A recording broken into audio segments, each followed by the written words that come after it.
Hello everyone and welcome back to the channel. Today, let's learn how to connect a MIDI controller to FL Studio. If you've got a MIDI controller lying around, let's get it set up and ready to use in your FL Studio projects. It's super easy. First, grab your MIDI controller and plug it in to your computer via the USB cable.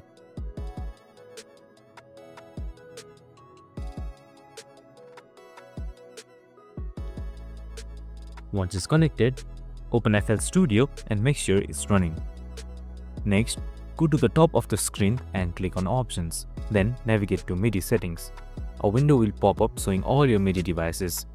Now, onto the input section, look for your connected MIDI controller in the list. When you see it, click on it to select it. Once selected, make sure the enable box is checked for that device. Your MIDI controller is now set up and ready to use. Now let's test it out. Go ahead and load up an instrument in FL Studio.